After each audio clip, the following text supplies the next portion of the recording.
Salam sobat kebenaran dimanapun saudara berada. Jumpa lagi dengan Elia Ministry Channel.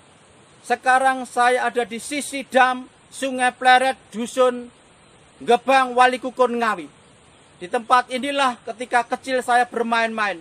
Di tempat ini kita akan belajar satu kebenaran firman Tuhan. Kita akan membaca yaitu di kitab Mazmur pasal 127 ayat 1 dan 2. Beginilah firman Tuhan. Nyanyian ziarah Salomo. Jikalau bukan Tuhan yang membangun rumah, sia-sialah usaha orang untuk membangunnya. Jikalau bukan Tuhan yang mengawal kota, sia-sialah pengawal berjaga-jaga. Sia-sialah engkau bangun pagi-pagi dan duduk hingga jauh malam dan makan roti yang diperoleh dengan susah payah, sebab ia memberikannya kepada orang yang dicintainya pada waktu tidur. Amin. Ada 3 tanda yang menyertai seorang Kristen sejati. Yang pertama adalah hidup yang bergantung kepada Allah. Yang kedua adalah berkat yang disediakan Tuhan untuk orang yang dicintainya. Yang ketiga adalah tidur yang diberkati Tuhan. Kita akan belajar poin yang pertama adalah tanda yang menyertai seorang Kristen sejati, yaitu hidup yang bergantung kepada Allah. Maka ketika bait suci itu diwahyukan kepada Daud, tetapi Salomo lah yang dipercaya untuk membangunnya. Sebab disebutkan Daud telah menumpahkan banyak darah. Maka rancangan Allah harus digenapi. Ada bait suci harus dibangun, ada kota Yerusalem, bangsa Israel yang harus dijaga. Maka Daud memberikan hikmat warisan kepada Salomo. Untuk menggenapi rancangan Allah, Salomo harus bergantung, harus selalu memandang Allah. Sebab usaha manusia, kerja keras, ketekunan tanpa melibatkan Allah, semuanya sia-sia. Ini akan menjadi warisan hikmat untuk saudara dan saya, untuk selalu melibatkan Tuhan. Jadi manusia itu diciptakan sesuai dengan citra Allah. Artinya sejak semula kita harus memiliki sikap kebergantungan kepada Tuhan. Amin. Jadi seorang Kristen sejati itu nampak dari sikap, dari prinsip, dari cara pandang dan gaya hidup. Salah satu ciri kekristenan adalah memiliki sikap selalu bergantung kepada Tuhan. Amin. Jadi saudara dan saya menjadi Kristen sejati yang selalu memiliki sikap hidup bergantung kepada Allah. Sebab natur manusia penuh kekurangan, penuh kelemahan, penuh keterbatasan. Kita membutuhkan Tuhan sumber hidup, sumber kekuatan kita, sumber dari segala apa yang Tuhan telah janjikan untuk masa depan kita, untuk keberhasilan kita. Amin. Jadi Tuhan mengajarkan kekristenan sejati harus memiliki sikap bergantung kepada Allah. Kalau bukan Tuhan yang membangun rumah, kalau bukan Tuhan yang membangun usahamu, kalau Tuhan bukan yang memberkati usahamu, proyekmu, transaksimu, studi anak-anakmu, maka libatkan Tuhan di dalam setiap keputusan-keputusan hidup yang penting. Jika engkau ingin membangun rumah tangga menikah, libatkan Tuhan. Jika bukan Tuhan yang memberkati keluargamu, memeliharanya, maka sia-sialah manusia membangunnya. Jika bukan Tuhan yang membangun, membuka usahamu, yaitu memberkati proyek-proyek, memberkati transaksimu, maka sia-sialah usaha manusia. Maka di sini Tuhan mengajar tentang kerendahan hati.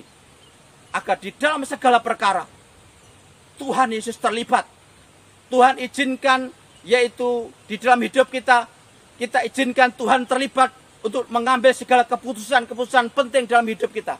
Maka disitulah Tuhan akan memberkati. Tuhan akan memberikan kemampuan. Tuhan akan memberikan kelancaran, kemudahan, keberhasilan. Dan semua perkara kita akan selalu naikkan syukur kepada Allah. Kita selalu memuliakan Tuhan di dalam setiap perkara yang Tuhan nyatakan. Amin. Sehingga kita tidak bermegah. Kita tidak mencuri kemuliaan Allah. Sehingga kita mengklaim, itu semua karena aku pandai, aku pintar, aku hebat. No. Maka Tuhan merendah mengajarkan kita supaya kita menyadari semua keberhasilan, kejayaan, apa yang kita alami, itu semua anugerah Tuhan.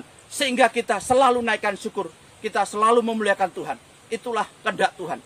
Jadi Tuhan mengajarkan di dalam segala perkara, libatkan Tuhan di dalam hidup kita. Di dalam keputusan-keputusan penting, libatkan Tuhan. Tuhan Allah yang akan membuka jalan, akan memberkati. Firman Tuhan menyebutkan kalau bukan Tuhan yang membangun rumah, kalau bukan Tuhan yang membuka usahamu, kalau bukan Tuhan yang mengadakan yaitu transaksi-transaksimu lancar, kalau bukan Tuhan yang membuka pintu untuk sekolah anak-anakmu, untuk kuliah anak-anakmu, untuk pekerjaan yaitu keluargamu, untuk pekerjaanmu, masa depanmu, maka sia-sialah usaha manusia. Maka Tuhan mengajarkan, libatkan Tuhan. Kalau bukan Tuhan yang menjaga rumahmu, kalau bukan Tuhan yang menjaga yaitu asetmu, tokomu, perusahaanmu, maka sia-sialah para penjaga berjaga-jaga. Maka libatkan Tuhan di dalam segala perkara. Karena kita akan melewati masa krisis keamanan. Maka di situ saudara libatkan Tuhan. Tuhan akan memberkati setiap kehidupanmu. Juga Tuhan akan melindungi tempat kediamanmu, keluargamu, tokomu, asetmu, pabrikmu, tokomu, dan semua asetmu. Tuhan mengingatkan kita kali ini, segala sesuatu libatkan Tuhan. Segala sesuatu libatkan Tuhan. Kita mendukung pemerintah di dalam setiap program-program kebijakan-kebijakannya. Kalau bukan Tuhan yang membangun bangsa, kalau bukan Tuhan yang membangun kota, kalau bukan Tuhan yang membangun infrastruktur, kalau bukan Tuhan yang membangun ibu kota baru, libatkan Tuhan agar segala keberhasilan, kejayaan, semua dinyatakan untuk bangsa ini. Maka itulah hikmat yang Tuhan taruh, yaitu melalui firman kali ini. Tanda yang kedua yang menyertai seorang Kristen sejati adalah berkat Tuhan selalu diberikan kepada orang yang dicintainya. Amin. Kita belajar dari hidupnya Salomo. Salomo selalu mengikut jejak bapaknya Daud. Ia selalu membangun keintiman, kedekatan, perkenanan. Ia selalu taat dan mengutamakan Allah. Sehingga Allah menjanjikan tahta Daud, kerajaan Israel kepadanya. Ada yang menjadi pembeda di sini adalah Absalom dan Adonia. Kita akan belajar. Absalom yaitu adalah putra yang ketiga dari Daud. Sepeninggal Amnon, putra pertama, dibunuh Absalom karena ia memperkosa Tamar, adik dari saudara perempuannya. Kemudian ia melarikan diri ke Ramon Gilead, ia berlindung di sana. Tetapi Panglima Yoab membujuk Daud supaya mengampuni anaknya. Maka terjadilah rekonsiliasi, yaitu Absalom diterima kembali di dalam istana kerajaan. Tetapi melalui belas kasih Daud yang memanfaatkannya. Ia mengadakan persepakatan dengan penasihat Daud, Ahitofel, untuk mengangkatnya menjadi Raja Hebron. Ketika ia menjadi Raja Hebron, ia membangun kekuatan, ia memprovokasi rakyat bahwa akulah yang layak menggantikan yaitu tahta Daud. Ia yang layak, ia seorang yang rupawan seperti Saul, ia seorang yang gagah, dan ia yang layak setelah sepeninggal yaitu Amnon, yaitu putra pertamanya. Maka disitulah ia memprovokasi dengan intrik-intrik politik, yang membangun kekuatan untuk makar, memberontak. Disitulah akhir hidup Absalom. Maka dikirimkanlah Panglima Yoab dan akhirnya membunuhnya. Kemudian muncul Adonia. Adonia adalah anak putra yang keempat dari Daud. Dan di situ Adonia juga membangun suatu kekuatan. Ia merekrut atau mempengaruhi Panglima Yoab untuk bergabung mendukung dia sebagai raja. Di situ dia juga yaitu mengajak imam yaitu Abiatar untuk bergabung untuk mendukung dia sebagai raja. Maka dia membangun kekuatan yaitu dari militer dan dari pengaruh keimamatan. Tetapi di situ dinyatakan bahwa orang-orang yang masih setia, ada Nabi Nathan, ada Imam Sadok dan Benaya, panglima yang menggantikan yaitu dari Yoab. Akhirnya bergerak cepat dan di situ ia menghadap Daud. Akhirnya Salomo diurapi, ditabiskan menjadi raja. Maka hikmat yang Tuhan beri dari peristiwa ini, bahwa ada orang-orang seperti Absalom dan Adonia dengan usaha keras, dengan usaha gigih, mereka memprovokasi, mereka melakukan intrik-intrik, menghalalkan segala cara untuk ambisinya. Tetapi pada akhirnya Allah lah yang menetapkan siapa yang akan menggantikan Daud. Maka disitulah berkat dinyatakan kepada Salomo. Tuhan menjanjikan tahta Daud kerajaan Israel kepada yang dikasihinya, Salomo. Maka tepat namanya Yedijah, nama pemberian Allah, yang artinya yang dikasihinya. Allah menjanjikan tahta Daud. Allah menjanjikan kerajaan Israel kepada Salomo, orang yang dicintainya, orang yang dikasihinya. Jadi di sini Tuhan mengajarkan bahwa di mana saudara berada, selalu ada orang-orang seperti Absalom dan Adonia yang mempunyai ambisi, baik di pemerintahan, baik di dalam perusahaan, di dalam tempat bekerja saudara, di dalam pelayan sekaligus, ada orang-orang mempunyai ambisi, jabatan-jabatan tertentu, kekuasaan, dekat kepada bos, dan sebagainya. Bahkan tidak sedikit, yaitu menggunakan segala cara, menghalalkan segala cara, dengan memfitnah, bahkan tidak sedikit dengan menggunakan kuasa-kuasa jahat, kuasa-kuasa gelapan. Maka saudara dipanggil untuk membangun keintiman. Karena pada prinsipnya, pada akhirnya nanti, Tuhan akan menetapkan langkah-langkah hidup saudara dan saya. Tuhan akan menjadikan saudara kepala bukan ekor. Itu janji Tuhan. Tuhan menjanjikan berkat kepada orang yang dicintainya. Bangunlah kedekatan, keintiman. Utamakan Tuhan, maka hidup kita akan diutamakan Tuhan. Jika Tuhan sudah membuka pintu, tidak ada satupun orang yang dapat membukanya. Jika Tuhan sudah mengangkat kita, tidak ada satupun orang yang dapat merendahkannya. Itu janji Tuhan. Jadi setiap kehidupan saudara dan saya tidak perlu memiliki ambisi seperti orang-orang dunia. Kita cukup membangun keintiman dengan Bapa. Pada akhirnya Tuhanlah yang menetapkan langkah-langkah hidup kita. Maka disitulah Allah turut bekerja di dalam segala sesuatu untuk kebaikan saudara dan saya yang mengasihi Tuhan, yang selalu mengutamakan Tuhan, mendahulukan Tuhan di dalam segala perkara. Tuhan akan buat masa depan kita, kehidupan kita berhasil sesuai janjinya. Amin. Tanda yang ketiga yang menyertai seorang Kristen sejati adalah tidur yang diberkati Tuhan. Apa yang dimaksud tidur yang diberkati Tuhan? Bagaimana kita dapat mengalami janji ini dalam hidup kita? Amin. Jadi ketika orang-orang dunia hatinya dipenuhi oleh ambisi-ambisi duniawi, maka ia tidak mengalami rest, tidak mengalami tidur yang diberkati. Ia tidak mengalami kualitas tidur. Ketika orang-orang dunia pikirannya dipenuhi oleh perkara-perkara dunia, oleh ambisi-ambisi pribadi, maka di situ ia cenderung mengulur-ngulur waktu istirahatnya. Ia memastikan segala usahanya, segala proyeknya, segala transaksinya untuk mewujudkan ambisinya itu semua beres. Tetapi tidak pernah ada jaminan keberhasilan, tidak pernah ada jaminan semuanya berjalan dengan lancar tanpa melibatkan Tuhan. Tidur diberkati Tuhan adalah rest dalam hadirat Allah. Orang-orang pilihan mengalami janji ini. Ayub dikatakan ia menderita sakit bara, borok di sekujur tubuhnya, dari ujung kepala sampai ujung kaki. Penderitaan yang luar biasa, tetapi kesaksiannya, jika engkau dekat dengan Tuhan, engkau akan pergi tidur dengan tentram. Itulah tidur yang diberkati Tuhan. Rest dalam hadirat Allah. Bagaimana Yeremia ditangkap oleh prajurit Sedekia, dimasukkan ke dalam perigi, tempat untuk menampung air hujan seperti sumur. Itu pengap, itu gelap, itu penuh lumpur.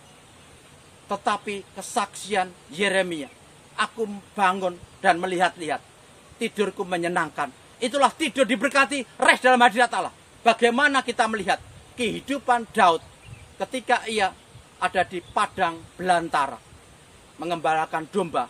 Di situ banyak binatang buas. Dan suatu peristiwa, dia juga dikejar-kejar, ada di dalam pelarian pengembaraan, dikejar-kejar prajurit Saul yang ingin menangkap dan membunuhnya. Tetapi kesaksian Daud, yaitu dengan tentram, aku membaringkan tubuhku, sebab Tuhan membiarkan aku diam dan aman. Amin. Bagaimana yang dialami Petrus? Petrus ditangkap oleh polisi Yahudi, akan dihakimi. Tetapi di situ disebut Petrus tertidur di antara dua prajurit. Inilah ada rest dalam hadirat Allah. Ini tidur yang diberkati. Maka kunci saudara dan saya mengalami janji ini. Saudara harus menyembah. Saudara harus senantiasa selalu terkoneksi dengan Tuhan.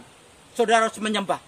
Maka disitulah saudara akan menyatakan, yaitu bahwa hadirat Tuhan akan memberkati saudara dan saya, akan memberikan perlindungan, proteksi, perisai. Tuhan mengajarkan bahwa berkat ini ketika saudara selalu menyembah, maka disitulah berkat perlindungan itu dinyatakan bagi setiap anak-anaknya. Tuhan akan menghadapkan wajahnya kepadamu. Tuhan akan menyinari engkau dengan wajahnya.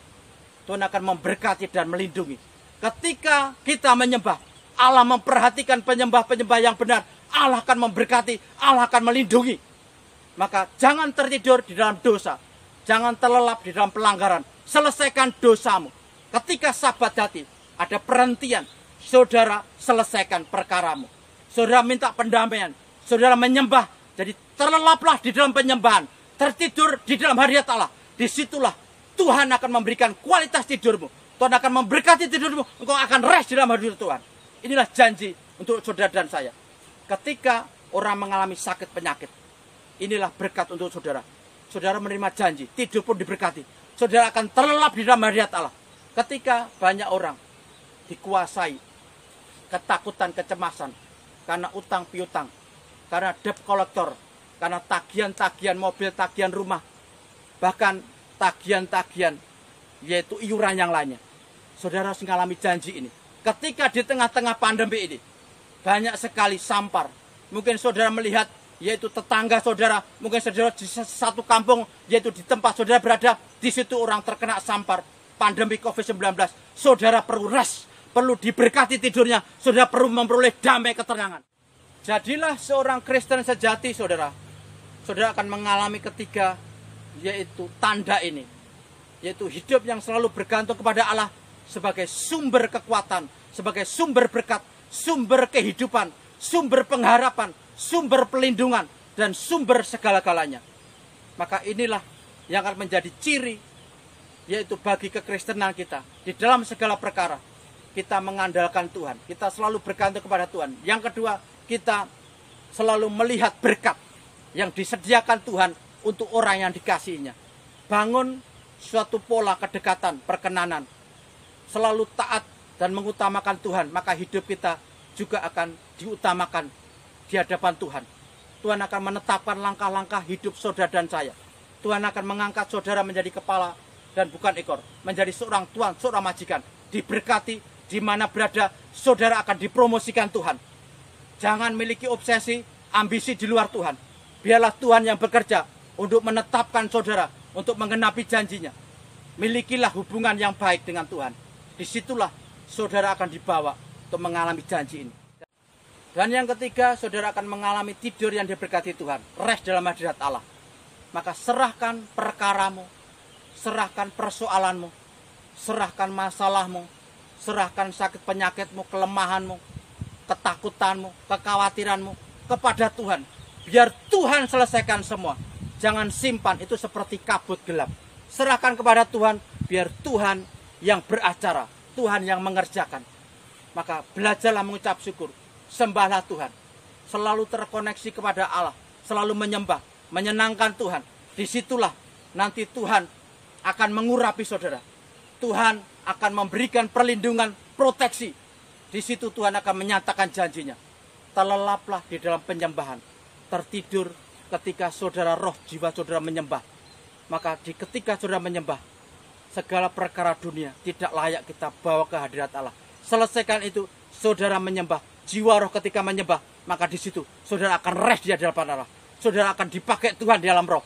Saudara akan mengalami pengalaman, yaitu di alam roh. Tuhan akan membawa roh kita jalan-jalan kemana Tuhan ajak kita untuk melewati, yaitu suatu malam, yaitu yang benar-benar menyenangkan. Saudara akan melihat penyataan Tuhan di alam roh. Saudara akan dibawa mengalami pengalaman roh. Disitulah ketika saudara bangun, saudara akan mengalami yaitu tidur yang menyenangkan. Seperti apa yang dikatakan Yeremia. Saudara akan mengalami banyak sekali keajaiban. Saudara akan mengalami pengalaman roh yang luar biasa. Yang membuat saudara senantiasa merindukan kembali hadirat Allah ketika saudara menyembah. Inilah kunci jiwa roh saudara menyembah. Di situ saudara akan mengalami tidur yang diberkati, rest di dalam hadirat Allah.